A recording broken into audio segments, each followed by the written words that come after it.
When you watch or listen to the news, have you noticed that there are a few topics that always get covered?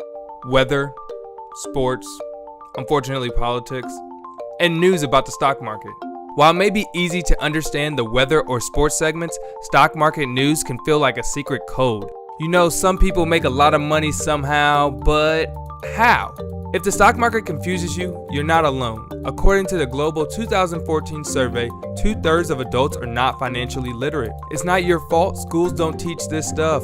But the good news is you can understand the basics quite easily. First, what even is stock? Imagine taking a company and breaking it into a lot of tiny pieces. A stock is one of those small pieces, or a share of a company. And when we say a lot of tiny pieces, we mean a lot. Amazon, for instance, is made up of over 500 million shares. When you buy a stock, you're buying one or more of those pieces of a company. For the most part, you can only buy shares of public companies. A public company is one whose shares are available on a public market, called a stock market. While many large national companies are public, not all of them are. In fact, of the approximately 600,000 US companies with at least 20 employees, less than 1% are public. For example, say you really like candy and want to live out your Willy Wonka fantasies by owning a piece of a candy company. If you want to buy shares of Mars, the company behind M&M's, Snickers, and Skittles, too bad. It's a private company, so you can't buy any shares of it. Instead, you might have to settle for Hershey's, which is a public company and so offers its shares in the stock market. Now that we know what a stock is, let's go back to the news. When you hear the stock market went up, that means that, overall, the price for pieces of public companies increased. This doesn't mean every company's share went up, just that across the whole stock market, people generally paid more for pieces for a company today than they did yesterday. But when you hear the opposite, the stock market went down, that means that, on a whole, the traders paying less for stocks today than they were yesterday. You may hear things like, the Dow was up today, or the S&P was down today. But what does that mean? The Dow and the S&P, also known as the S&P 500, are bundles of stock that are actually considered to be representative of the stock market as a whole. Think of it as an appetizer sampler platter, with some pieces a lot of different things. The Dow is a collection of 30 different companies, while the S&P 500 reflects the shares of 500 different companies. While people often use the Dow or the S&P 500 as stand-ins for how the stock market is doing, it is important to realize the stock market is not a stand-in for how the economy is doing. This may be counterintuitive since many of us associate the economy with the stock market, but they are different things. The economy is a big and complex system. So big, so complex that it's actually hard to even define. It encompasses different metrics like the employment rate, the prices of goods and services, taxes, and a myriad of other factors, all interrelated and affecting one another. Because the economy as a whole is so big and complex, but the stock market is relatively easy to understand, the Dow goes up, the Dow goes down, many people use the stock market as a substitute in their minds for the economy as a whole. Think of the entire economy like a football stadium. The stock market is like the scoreboard. It tells you a lot of useful information about what's going on inside the football stadium, the score, player stats, the number of people in attendance, but you never say the entire football stadium is the scoreboard. It may be an important part of it, but there's so much more to the economy than the stock market. In fact, there are times when the stock market and the economy can become disconnected. For instance, during the 2020 coronavirus pandemic, the stock market is reaching new highs. Millions of Americans, however, are expecting financial disaster.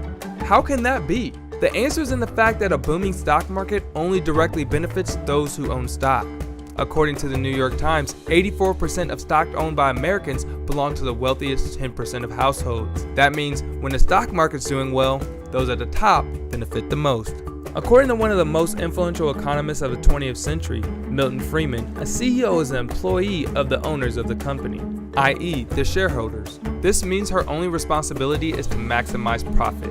Since profit is revenue minus cost, her job is literally to keep costs down. A major cost for many companies is salaries and benefits for its workers. If a company were to announce raises for all their employees, it would certainly benefit the finances of those employees. However, it would make the cost of doing business to go up. So according to Friedman, in order to do her job and increase stock prices, a CEO would look to keep employees' compensation down.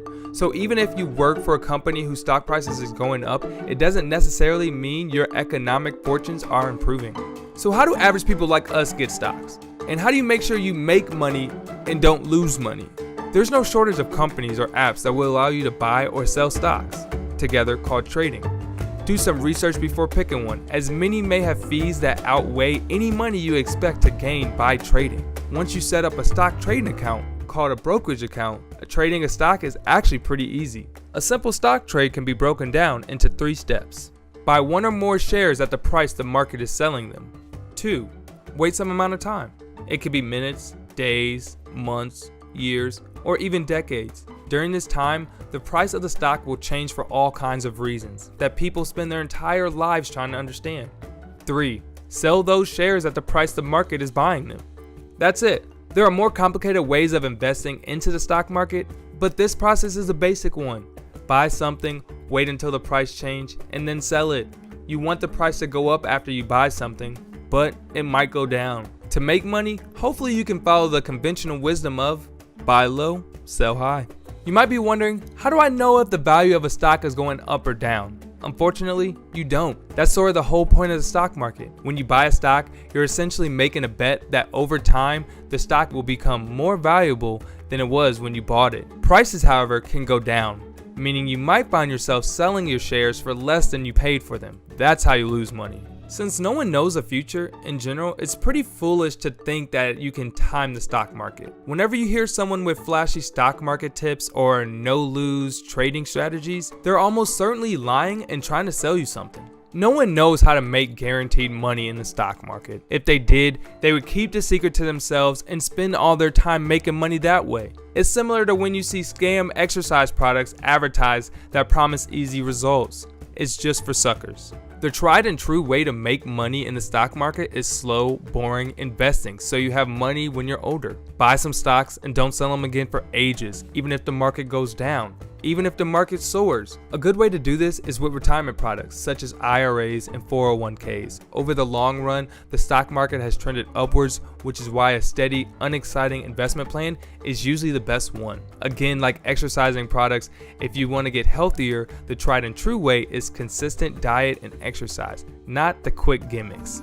To wrap things up, while the basics of the stock market are easy to understand, buy, wait, sell, before you do any investing, it's important to do much more research than this video provided. Talk to qualified financial planners, people who you trust to be looking out for your financial well-being and not trying to make a quick buck. There's no rush. The stock market isn't going anywhere, and neither are the news segments reporting on it. Hopefully, however, now you understand a bit more of what those stories mean.